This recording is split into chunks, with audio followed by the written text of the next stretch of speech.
الحمد لله الذي لا أول له ولا آخر له. الحمد لله الذي لا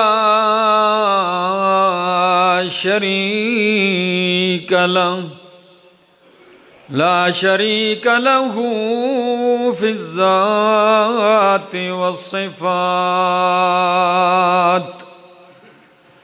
والصلاة والسلام على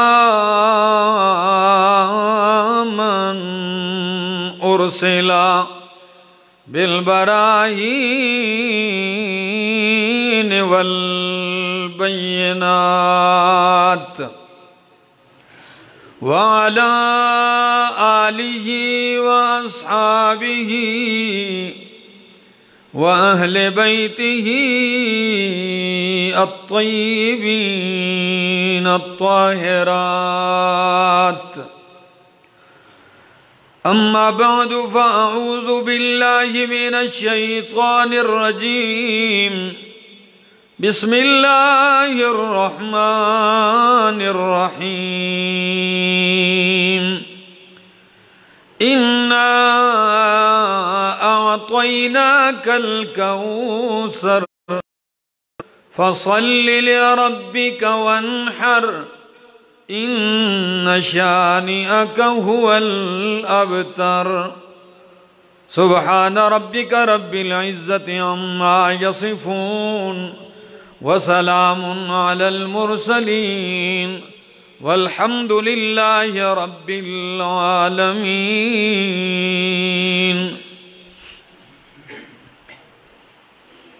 انتہائی قابل عزت، قابل احترام ذی قدر بزرگوں، بھائیوں، عزیزوں، نوجوان ساتھیوں، السلام علیکم. اللہ کی بارگاہ میں التجا ہے کہ اللہ مجھے حق کہہ سکنے، سمجھا سکنے کی توفیق نصیب فرمائے، اور بعد ازاں مجھے اور آپ سب کو عمل کی بھی توفیق نصیب فرمائے. میں نے آپ لوگوں کے سامنے قرآن کریم کی ایک مختصر ترین سورت تلاوت کی ہے، جس سورت کا نام ہے سورۃ الکوثر. الفاظ کے لحاظ سے تو بہت مختصر ہے، 3 آیتیں ہیں، لیکن معانی اور مفہوم کے لحاظ سے، اپنی تفسیر کے لحاظ سے بہت وسیع صورت ہے. اس کی وسعت اور جامعیت کا اندازہ آپ کو اس مختصر سے وقفے میں ہو جائے گا کہ یہ کتنی وسیع صورت ہے معانی اور مفہوم کے لحاظ سے. یہ وہی صورت ہے، مکی صورت ہے، اور جب مکہ میں قرآن مقدس اترنا شروع ہوا تو لوگوں نے یہ دعویٰ کیا کہ یہ قرآن اللہ کا کلام نہیں، یہ محمد الرسول اللہ خود بناتے ہیں. رات کو سوچتے ہیں، صبح کچھ آ کے کہہ دیتے ہیں. اس وقت قرآن مقدس میں اللہ نے 3 چیلنج دیے. اس میں پہلا چیلنج یہ دیا کہ اگر یہ قرآن محمد عربی کا بنایا ہوا ہے، یہ ان کا کلام ہے، تو پھر میرا محمد کہیں باہر سے نہیں آیا، تمہاری قوم سے ہے، تمہاری جنس سے ہے، تمہارے خاندان سے ہے، تمہارے علاقے اور وطن کا ہے. 40 سال تم میں گزارے ہیں، شاعر بھی نہیں رہا کہ کچھ قصیدے کہے ہوں، اور نہ ہی کسی مکتب اور مدرسے میں پڑھا ہے تمہاری موجودگی میں. تو پھر اگر میرا محمد بنا سکتا ہے تو تم سارا عرب مل کے کیوں نہیں بنا سکتے ہو؟ اگر یہ بشر کا کلام ہے تو تم ہی بنا لو۔ تمہارے اندر بڑے بڑے شاعر موجود ہیں، بڑے بڑے فصیح اور بلیغ موجود ہیں۔ لبید جیسا شاعر ہے کہ جس کے بارے میں عرب لوگ مشہور جملہ ہے عربیوں کا کہ لبید اتنا قیمتی شاعر ہے کہ جب یہ بولے تو اس کے الفاظ کو ضائع ہونے نہ دو، بلکہ اگر لکھنے کے لیے تمہارے پاس قلم نہیں تو خنجر سے لکھو، سیاہی نہیں ہے تو اپنی گردن کی رگ مار کے خون نکالو اور اس سے لکھو، لیکن اس کے الفاظ ضائع نہ جائیں۔ ایسا فصیح شاعر موجود ہے، آئے نا میدان میں۔ صہبان بن وائل جیسا شاعر موجود ہے جس نے بالغ ہونے کے بعد زندگی بھر مکرر جملہ نہیں بولا، جو جملہ ایک دفعہ بول دیا پوری زندگی میں دوبارہ نہیں بولا، نئے نئے الفاظ۔ پاس تو ایسے لوگ ہیں، ایک دو نہیں، سارے مل کے بنا لو، لیکن کیا کہا؟ قُلْ إِنِ اجْتَمَعَتِ الْإِنسُ وَالْجِنُّ أَن يَأْتُوا بِمِثْلِ هَذَا الْقُرْآنِ لَا يَأْتُونَ بِمِثْلِهِ وَلَوْ كَانَ بَعْضُهُمْ لِبَعْضٍ ظَهِيرًا۔ میرے پیغمبر اعلان کر دیجئے اگر انسان اور جن سارے اکٹھے ہو جائیں، سارے مل جائیں اور ایک دوسرے کے ساتھ تعاون بھی کریں، کمیٹیاں بنا لیں، اکٹھے ہو جائیں، ایک دوسرے کی معاونت بھی کریں، تو فرمایا لا یأتون بمثلہ، سب کچھ کر سکیں گے، اگر نہیں ہو سکے گا تو یہ میرے قرآن جیسا قرآن نہیں لا سکیں گے، اس جیسا قرآن نہیں لا سکتے۔ قرآن تو 114 سورتیں ہیں، 30 پارے ہیں، فرمایا اور کم کر دیجئے، فَأْتُوا بِعَشْرِ سُوَرٍ مِثْلِهِ مُفْتَرَيَاتٍ، چلو کوئی سی 10 سورتوں کا انتخاب کر لیجئے اور قرآن کریم کی 10 سورتوں جیسی 10 صورتیں بنا کے لے آؤ۔ لیکن اللہ گواہ ہے، کائنات نے دیکھا کسی مائی کے لال میں یہ جرت نہیں ہوئی کہ آئے مقابلے کے لیے۔ اللہ نے فرمایا چلو اور آسان کر دیتا ہوں، فرمایا قُلْ إِن كُنتُمْ فِي رَيْبٍ مِّمَّا نَزَّلْنَا عَلَىٰ عَبْدِنَا فَأْتُوا بِسُورَةٍ مِّن مِّثْلِهِ، فَأْتُوا بِسُورَةٍ، علماء جانتے ہیں سورتن کے نیچے تنوین ہے، اور یہ تنوین عربی زبان میں ویسے ہی نہیں آتی، کچھ معنی لے کے آتی ہے۔ کبھی یہ کسی چیز کو گھٹانے کے لیے آتی ہے، کبھی کسی چیز کو بڑھانے کے لیے، کبھی کسی چیز کا چھوٹا ہونا بیان کرتی ہے، کبھی کسی چیز کا بڑا ہونا بیان کرتی ہے۔ مثلاً بِسُورَةٍ قَصِيرَةٍ، بڑی صورت بھی نہیں، ساری کائنات مل کے قرآن کی ایک چھوٹی صورت، مختصر سے مختصر صورت کی طرح کوئی صورت بنا کے لے آؤ اگر تم سچے ہو، لیکن یقین کیجئے یہ تمہارے بس کا کام، یہ تم نہیں کر سکتے۔ کیوں؟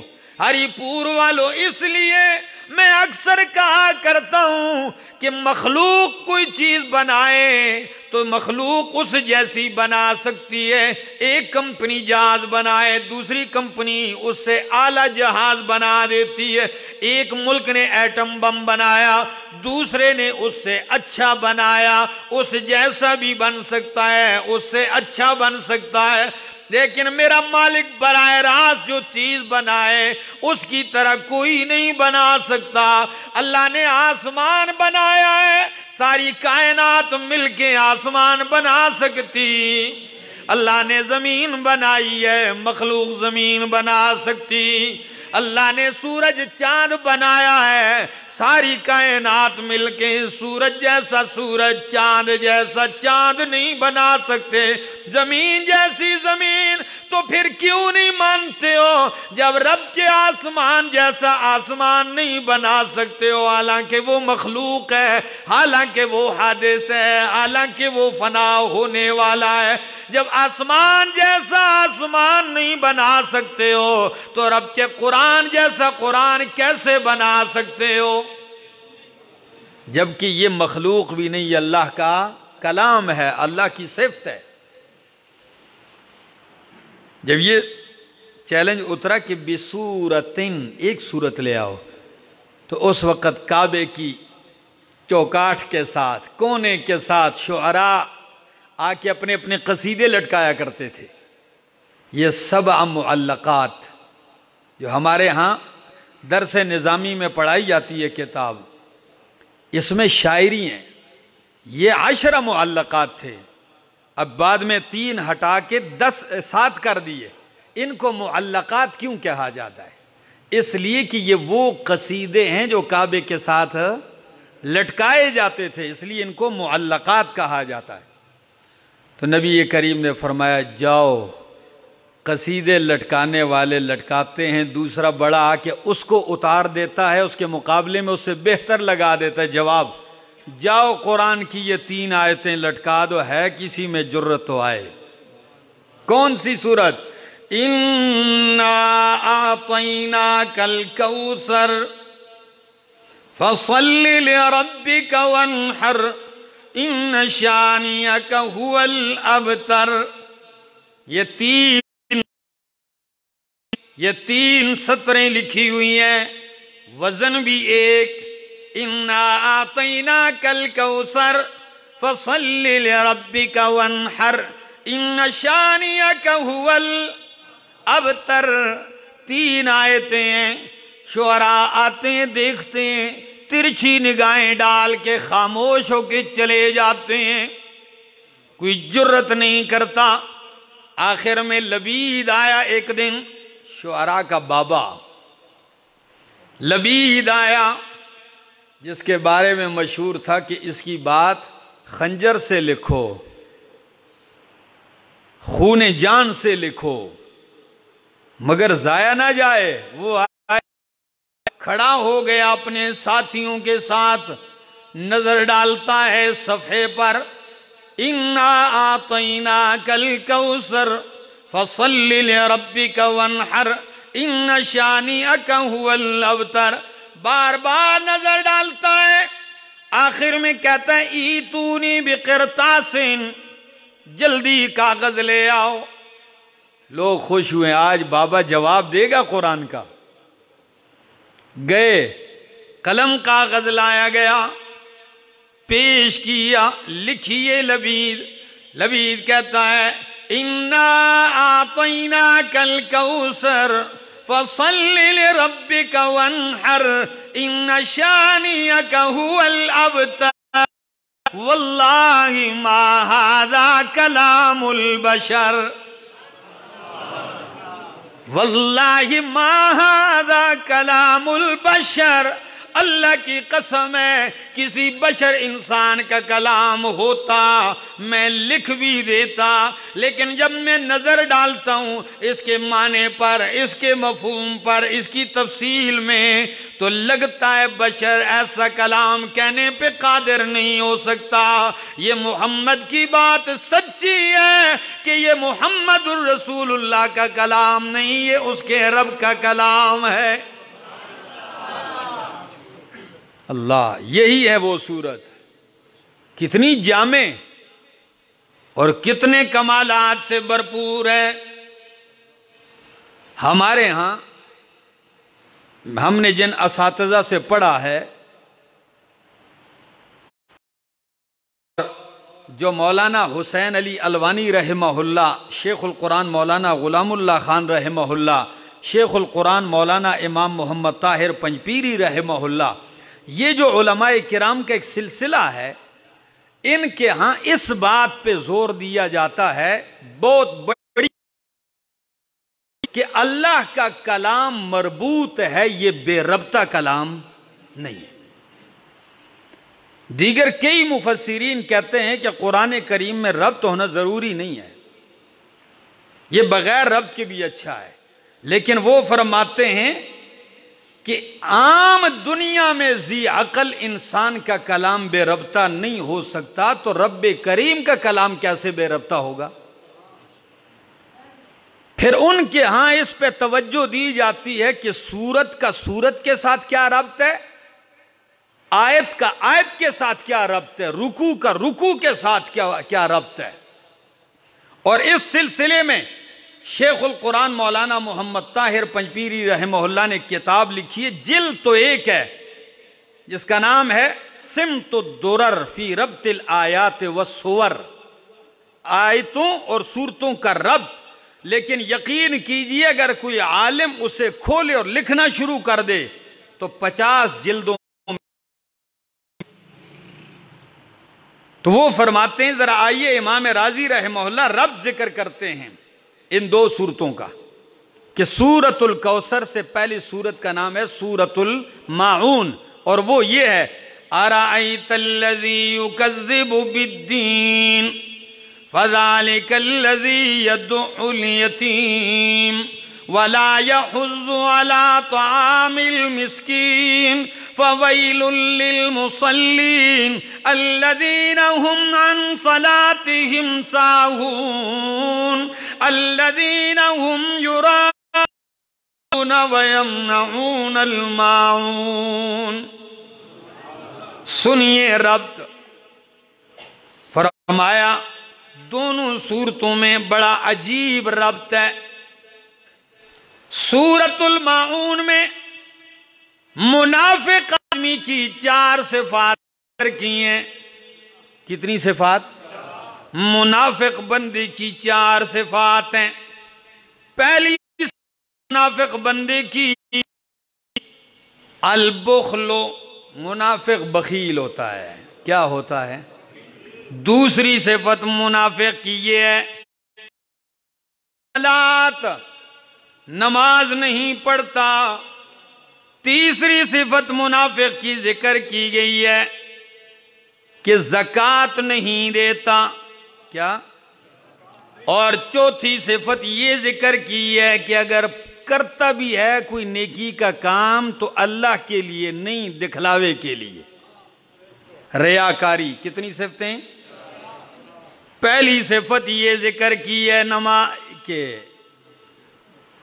منافق کی پہلی صفت یہ ہے بخیل، اور دوسری صفت جی نماز نہیں پڑھتا، اور تیسری صفت دکھلاوے کے لیے پڑھتا ہے. چوتھی صفت یہ ہے زکوٰۃ نہیں دیتا، اللہ کے لیے مالی حق نہیں دیتا. یہ 4 صفات ہیں. اور کون کون سی آیت میں؟ فرمایا أَرَأَيْتَ الَّذِي يُكَذِّبُ بِالدِّينِ فَذَلِكَ الَّذِي يَدُعُّ الْيَتِيمَ وَلَا يَحُضُّ عَلَى طَعَامِ الْمِسْكِينِ. یتیم کو دکے دیتا ہے، مسکین کو کھانا نہیں کھلاتا، اس لیے کہ بخیل ہوتا ہے. تو سورۃ الماعون میں منافق کی صفت بخل کا ذکر کیا گیا، یہاں اس کی نہیں خیر کثیر کا ذکر کیا گیا ہے. سورۃ الکوثر میں اِنَّا أَعْطَيْنَاكَ الْكَوْثَرَ، کہ اللہ نے آپ کو بہت سارا خیر کثیر دیا ہے، زیادہ دینے کا ذکر. اور سورۃ الماعون میں منافق کی صفت یہ ذکر کی گئی نماز نہیں پڑھتا، کیا نماز نہیں پڑھتا، تو اس صورت میں فرمایا فَصَلِّ، آپ نماز نہ چھوڑیں بلکہ آپ نماز پہ ہمیشگی قائم کریں۔ اور پہلی صورت میں منافق کی صفت ذکر کی گئی، الذین ہم یراؤون، کہ پڑھتا نہیں، اگر پڑھتا ہے تو یراؤون، دکھلاوے کی ہے۔ اور اس صورت میں فرمایا فَصَلِّ لِرَبِّكَ، نماز پڑھ دکھلاوے کے لیے نہیں، لِرَبِّكَ کس کے لیے؟ اپنے رب کے لیے۔ تین صفتیں۔ چوتھا رب، پہلی صورت میں فرمایا کہ یدعو الیتیم ولا یحض علی طعام المسکین، زکوٰۃ نہیں دیتا، مسکین کو کھانا نہیں کھلاتا، وَيَمْنَعُونَ الْمَاعُونَ، یمنعون الماعون، چھوٹی چھوٹی چیزیں بھی جو دینے کی ہوتی ہیں وہ کسی کو۔ تو اس صورت میں فرمایا منافق تو دیتا نہیں، اور آپ کی شان یہ ہونی چاہیے کہ ونحر، قربانی کیجئے، گوشت تقسیم کیجئے، وہ دیتا نہیں آپ دیں، یہ تو ربط ہوا۔ اور اس صورت کا خلاصہ شیخ القرآن مولانا غلام اللہ خان رحم اللہ کے طرز پہ بیان کرتا ہوں۔ وہ فرماتے ہیں تین باتیں سورت میں، کتنی؟ ہری پور والوں یاد کر لیجئے، وہ کہتے ہیں تین باتیں ہیں، ایک انعام مصطفیٰ، نمبر دو پروگرام مصطفیٰ، نمبر تین انجام دشمنان مصطفیٰ۔ اللہ، کتنی باتیں یاد ہو جائیں گی؟ پہلی بات اس صورت میں انعام مصطفیٰ، دوسری بات پروگرام مصطفیٰ، اور تیسری بات انجام دشمنان مصطفیٰ۔ تو آئیے پہلی بات کرنے لگا ہوں۔ انعام مصطفیٰ کیا ہے؟ فرمایا اِنَّا اعطیناک الکوثر، میرے پیغمبر میں نے آپ کو کوثر عطا کر دیا ہے۔ کیا عطا کیا ہے؟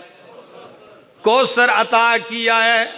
قربان جاؤں، لفظ بڑا عجیب استعمال کیا ہے، کوثر فوعل کثیر سے ہے، کثیر بھی زیادہ کو کہتے ہیں، اسی سے اور بڑھا دیا کوثر۔ اب اس کا مصداق کیا ہے؟ 16 اقوال امام قرطبی نے نقل کیے ہیں اپنی تفسیر میں کہ کوثر کا پہلا حوض کوثر، کیا چیز؟ ہاں، حوض کوثر کیا ہے؟ نبی کریم نے فرمایا قیامت والے دن میدان محشر میں میرا حوض لگا ہوگا، حوض کوثر لگا ہوگا، جس کا پانی شہد سے زیادہ میٹھا ہوگا، دودھ سے زیادہ سفید ہوگا، برف سے زیادہ ہوگا، اور جس خوش نصیب کو میرے ہاتھوں سے ایک دفعہ جام نصیب ہو گیا، قیامت کی اتنی گرمی میں اس کو پیاس نہیں لگے گی۔ من شرب منہا لم یظما ابدا، 50,000 سال کا دن ہے، اس گرمی میں اسے پیاس نہیں لگے گی۔ یہ حوض کوثر اللہ نے مجھے عطا کیا ہے۔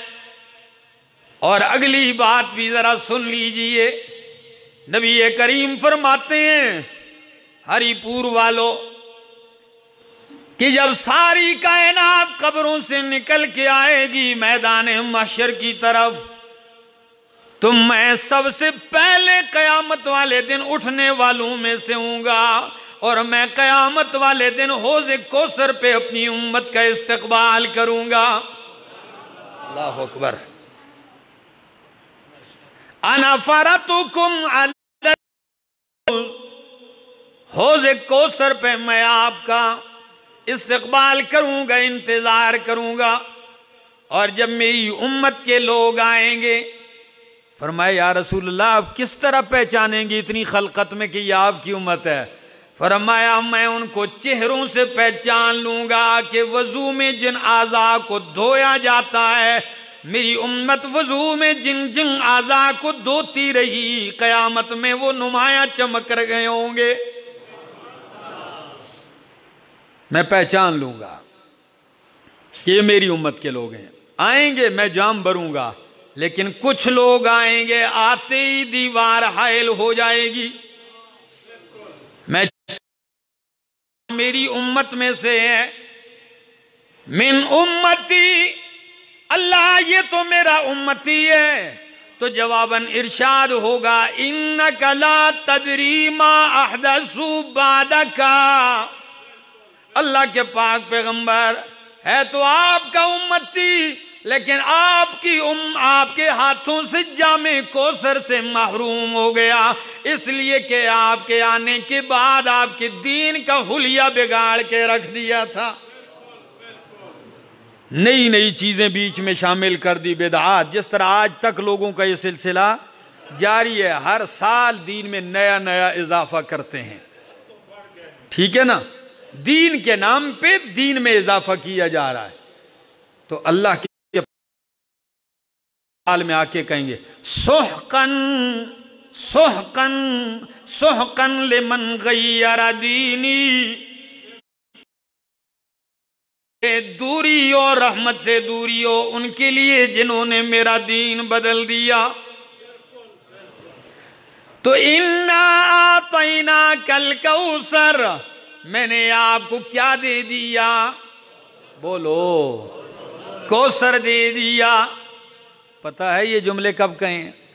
یہ اس وقت کہے ہیں جب نبی کریم کا لخت جگر عبداللہ فوت ہو گیا تھا. نبی علیہ السلام کا بیٹا فوت ہو گیا تھا. تو کافروں کے بڑے بڑے سرداروں نے کہا، آپس میں میٹنگ کی، بس بس پریشان ہونے کی ضرورت نہیں، ابھی ان کا مشن ختم ہو جائے گا، اس لیے کہ ان کی اولاد نہیں ہے، نرینہ اولاد نہیں ہے. ان محمدن بوتیرا، آپ کی نسل ختم ہو گئی، کٹ گئی، آپ کی اولاد نہیں ہے، مشن رک جائے گا. تو اللہ نے جواباً تسلی دی. میں کہتا ہوں نبی کریم اس جملے سے کتنے پریشان ہوئے ہوں گے. جی یہ دنیا کا رواج آج، جس کی اولاد کہتے ہیں اے ہی بدبخت ہے، لوگ کہتے ہیں اس کو بیٹے، نہ اس کا فیصلہ کوئی نہیں کر سکتا.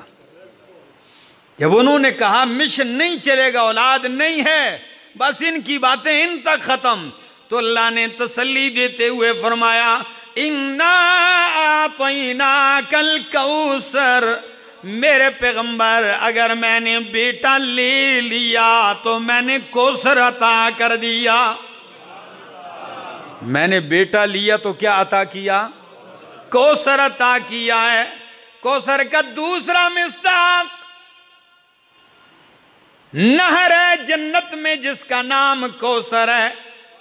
پہلا حوض کوثر اور دوسری نہر کوثر جو جنت میں ہے، دو ہو گئی. تیسرا مصداق کہ میرے پیغمبر اگر میں نے آپ سے بیٹا لے لیا، صلبی بیٹا، جسمانی بیٹا لے لیا، تو میں نے آپ کو کوثر عطا کر دیا، ابو بکر، عمر، عثمان و حیدر جیسے. آپ کا مشن کیسے رکے گا؟ یہ کوثر ہیں آپ کا. اور تیسرا مصداق انا اعطیناک الکوثر، میرے پیغمبر اگر بیٹا لے لیا تو کوثر میں نے آپ کو قرآن دے دیا. قرآن کوثر ہے. کیا ہے؟ کوثر ہے. اب آپ کہیں گے یہ کیا مطلب، حدیث تو کچھ اور بتلاتی ہے. تو آئیے میں ایک معنی کرتا ہوں، سارے آپ کے ذہن میں جو اشکال ہیں وہ ختم ہو جائیں گے کہ کوثر سے مراد ایک بات نہیں، کوثر سے مراد سند المفسرین حبر الامت ترجمان القرآن عبداللہ ابن عباس رضی اللہ تعالیٰ عنہ فرماتے ہیں کہ کوثر سے مراد خیر کثیر ہے۔ کیا چیز ہے؟ آپ اس جملے کو سمجھے نہیں، آپ کہیں گے کہ چھوٹا کر دیا معنی، نہیں، قربان جاؤں ایسا معنی کر دیا۔ وہ کہتے ہیں کوثر سے مراد خیر کثیر ہے۔ تو کسی نے سوال کیا کہ جی استاد محترم، آپ کہتے ہیں کوثر سے مراد خیر کثیر ہے، جبکہ نبی کریم نے فرمایا کہ اللہ نے مجھے حوض کوثر دیا ہے، نہر جنت کی وہ کوثر وہ دیا ہے۔ عبداللہ ابن عباس کہنے لگے کہ او میرا شاگرد، وہ حوض کوثر اور نہر کوثر وہ بھی خیر کثیر کا ایک حصہ ہے۔ صرف یہی مراد نہیں، یہاں کوثر اور حوض کوثر جو ہے یہ خیر کثیر کا ایک کیا ہے؟ ایک حصہ ہے۔ یہ ایک مصداق ہے، اس کے مصداقات بہت سارے ہیں، اور ایک یہ بھی لیا گیا کہ خیر کثیر سے اور کوثر سے مراد آپ کی امت ہے۔ کیا ہے؟ یہ کوثر ہے۔ لوگ کہیں گے مشن، فرمایا میں نے آپ کو اتنا نواز دیا کہ اتنا کسی کو نہیں۔ سن لیجئے ذرا حدیث اور جھوم جائیے پھر۔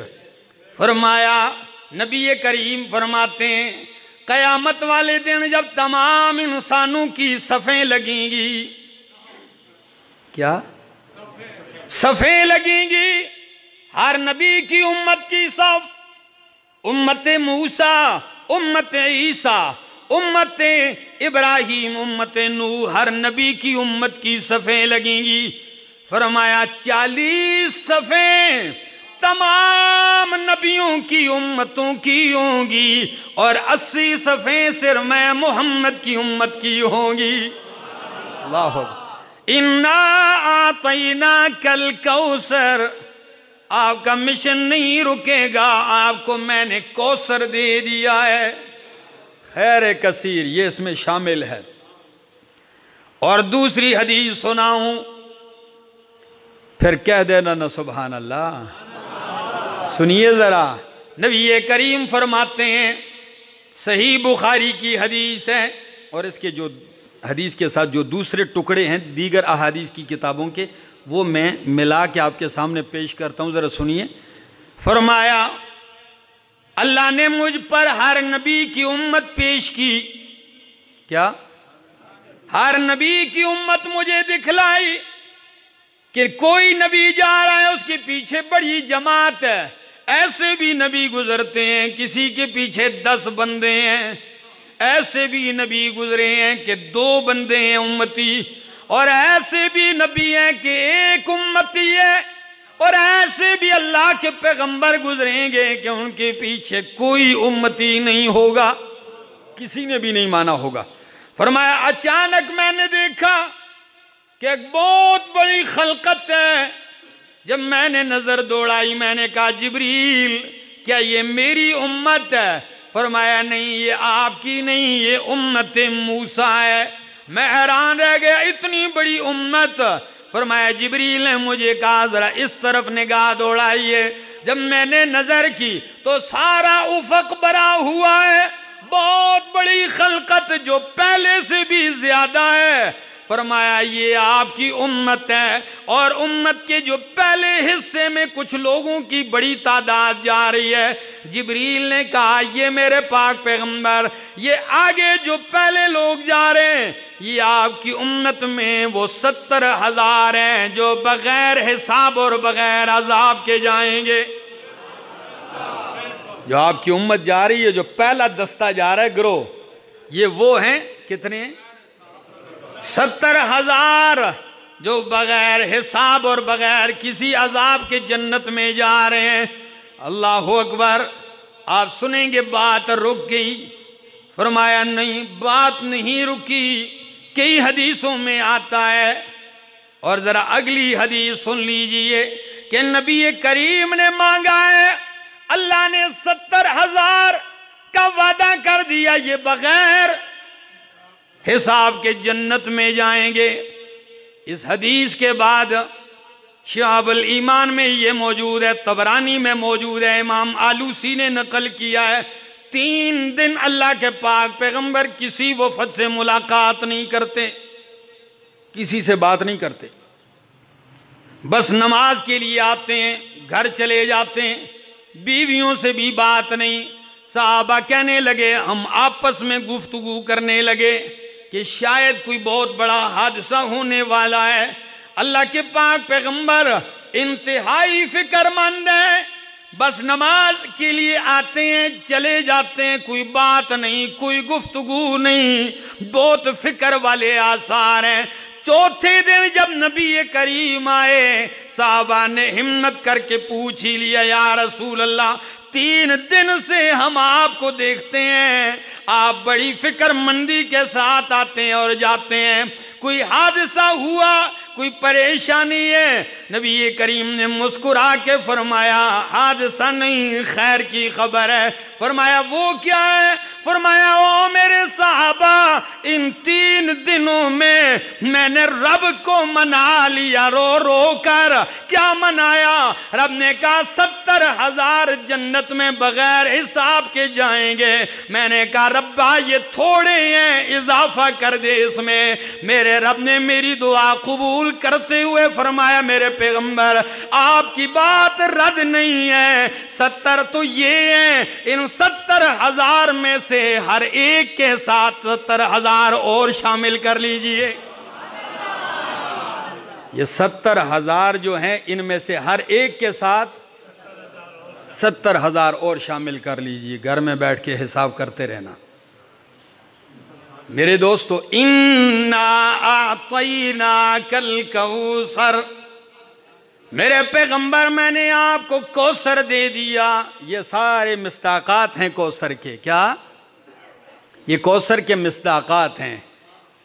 فرمایا فَصَلِّ لِرَبِّكَ، یہ انعام مصطفیٰ تھا۔ تو اب دوسری بات، پروگرام مصطفیٰ، فَصَلِّ لِرَبِّكَ، نماز اپنے رب کے لیے پڑھ۔ کیا مطلب ہے؟ نبی علیہ السلام نعوذ باللہ نماز نہیں پڑھتے تھے؟ نہیں، اس میں اصل مقصد ایک اور بات ہے۔ وہ کیا ہے؟ جس طرح آپ کسی سے کہتے ہیں نا نماز کھڑے ہو کے پڑھو، تو اس کا مطلب یہ نہیں کہ وہ نماز پڑھتا نہیں تھا، پڑھتا تو پہلے بھی تھا، لیکن اس کے ساتھ شرط کیا لگا دی؟ کھڑے ہونے کی۔ تو فَصَلِّ لِرَبِّكَ، نماز اپنے رب کے لیے خاص کر۔ توحید کی بات، اور نماز سے مراد یا صرف نماز ہی نہیں، ساری بدنی عبادتیں ہیں کہ میرے پیغمبر بدن کی ساری عبادتیں کس کے لیے کر؟ اللہ کے لیے، اپنے رب کے لیے۔ وَانْحَرْ، اور قربانی، مالی عبادت بھی کس کے لیے کر؟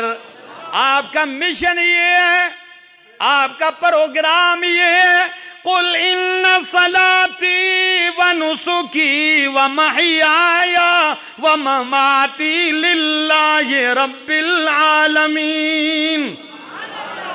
میرے پیغمبر کہہ دیجئے میری نماز، میری قربانی، میری زندگی، میرا مرنا جینا کس کے لیے؟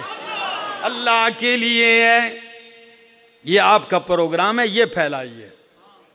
اور تیسری بات، جب انعام بھی ہو گیا، آپ کا پروگرام بھی چل گیا، جب اس پروگرام پہ چلو گے تو پھر آپ کے دشمنوں کا انجام یہ ہوگا۔ فرمایا اِنَّ شَانِئَكَ هُوَ الْأَبْتَرُ، آپ کا دشمن ہی دم بریدہ اور دم کٹا ہوگا۔ آپ کا ذکر خیر نہیں رکے گا، آپ کے دشمن کا ذکر خیر رک جائے گا۔ کوئی بتا سکتا ہے آج کس دنیا میں کوئی کہنے والا ہو جو کہے جی میں ابو جہل کی نسل سے ہوں؟ جی بولیے۔ کوئی دوسرا ہو، کوئی تیسرا ہو جو کہتے اتنے اتنے بیٹے ہیں، لیکن میرے پیغمبر کا خاندان اس وقت بھی پوری دنیا میں پایا جاتا ہے۔ آپ کا دشمن ہی دم کٹا اور دم بریدہ ہوگا، آپ کی نسل چلتی رہے گی، آپ کی نسل نہیں کٹے گی۔ فرمایا ان شانئک ھو الابتر، یہ تو میں نے شیخ القرآن مولانا غلام اللہ خان رحم اللہ کے طرز پہ خود خلاصہ ذکر کیا۔ اب میں اپنے استاد کے استاد شیخ القرآن مولانا محمد طاہر پنجپیری رحم اللہ کے طرز پہ ذکر کرتا ہوں۔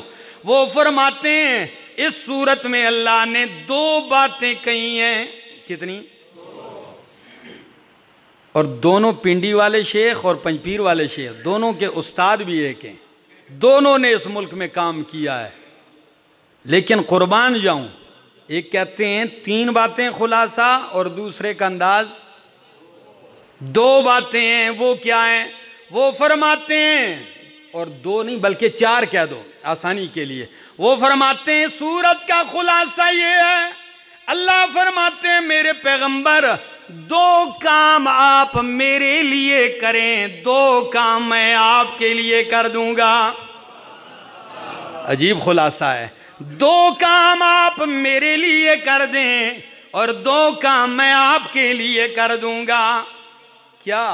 آپ میرے لیے صلی لربک، بدنی عبادتیں خاص میرے لیے، ونحر اور مالی عبادتیں خاص میرے لیے کر، بدنی عبادت مالی عبادت میرے لیے کر، اور میں کیا کروں گا؟ کوثر میں دے دوں گا، آپ کا دشمن میں تباہ کر دوں گا۔ یہ 2 مجھ سے لے لو۔ اللہ اکبر، خدا کی قسم اللہ پاک نے ان کو قرآن کی ایک سمجھ سے نوازا تھا، ایک فہم سے نوازا تھا۔ پشتون بیلٹ میں آپ افغانستان دیکھ لیں، خیبر پختونخوا کے سارے علاقے، اس شخصیت نے محنت کی ہے، اور علماء ہی نہیں لاکھوں کی تعداد میں علماء کو بھی پڑھایا، لیکن انداز سمجھانے کا ایسا تھا کہ اگر رکشہ کا ڈرائیور بھی تھا، تانگے والا بھی تھا، گاڑی کا ڈرائیور بھی تھا، پکوڑے تلنے والا بھی تھا، تو اس کو اتنا قابل بنا دیا قرآن سمجھا کے کہ وہ دن کو مزدوری کرتا اور رات کو رب کا قرآن بیان کرتا تھا۔ یہ ایک محنت تھی۔ اس ملک میں ہم بھی یہی دعوت دیتے ہیں، لوگوں خدا کے لیے قرآن کے دروس عام کرو۔ آپ دیکھ لیں کتنی مسجدوں میں درس ہوتا ہے، بس نماز پڑھی چلے گئے، سلام پھیرا چلے گئے، اپنا اپنا کام سنبھالا ہوا ہے۔ ہر بندے نے اللہ کی کتاب کو صرف مسجد میں اس لیے رکھا ہوا ہے جی شادی والے دن دلہن کے ساتھ جائے گا، ہاں کوئی مر جائے تو جنازے کے ساتھ جائے گا، کوئی جھگڑا ہو جائے تو قرآن قسم اٹھانے کے لیے ہوگا، یا پھر تعویذ کے لیے ہوگا۔ کون تھا جس نے قرآن کو ہاتھ میں کہا لوگوں آؤ قرآن سمجھو؟ تو بات کہہ رہا تھا کہ کتنی باتیں؟ 4 باتیں ہیں، اور اگر پوری صورتوں کو آپ پیچھے سے یوں دیکھ لیں تو اس صورتوں میں کمال یہ ہے، فرمایا میرے پیغمبر ما ودعک ربک وما قلی وللآخرۃ خیر لک من الاولی، آپ کا ہر آنے والا لمحہ میرے حبیب گزشتہ سے بہتر ہوگا۔ وَلَسَوْفَ يُعْطِيكَ رَبُّكَ فَتَرْضَىٰ، آپ کو آپ کا رب دے گا یہاں تک کہ آپ راضی ہو جائیں گے۔ آپ کو آپ کا رب دے گا، کتنا دے گا؟ کہاں تک دے گا؟ حَتَّى تَرْضَىٰ، تاکہ آپ کیا ہو جائیں گے؟ راضی ہو جائیں گے۔ ادھر فرمایا رب دے گا کہ راضی ہو جائیں گے، یہ نہیں بتایا کیا دے گا۔ اس صورت میں بتا دیا کہ اِنَّا أَعْطَيْنَاكَ الْكَوْثَرَ، خیر کثیر، اور اس خیر کثیر میں بہت ساری چیزیں شامل ہیں۔ اللہ سے دعا ہے اللہ عمل کی توفیق عطا فرمائے، اللہ قرآن کریم کی سمجھ نصیب فرمائے۔ ہم انشاءاللہ اپنے یہاں مسجد میں ماہانہ درس کا آغاز کرتے ہیں ان قریب، تو تمام حضرات جو ہی آپ کو سوشل میڈیا کے ذریعے پیغام ملے گا، جو یہاں کے قریب لوگ ہوتے ہیں یا مہینے میں ایک دن ہے تو آپ لوگ کوشش کریں آ جائیں اللہ کی کتاب کے لیے۔ آدھا پونا گھنٹہ درس ہوتا ہے، وہ سنیں اور پورا مہینہ اس کے اوپر غور کریں۔ انشاءاللہ ایک تو زندگی قرآن سے وابستہ رہے گی، اور دوسری یہ ہے کہ قرآن کے طالب العلموں میں نام آئے گا، اور اگر روز محشر رب نے اٹھا لیا تو قرآن کے علماء میں اٹھا دے گا۔ تو باقی لازمی نہیں ہے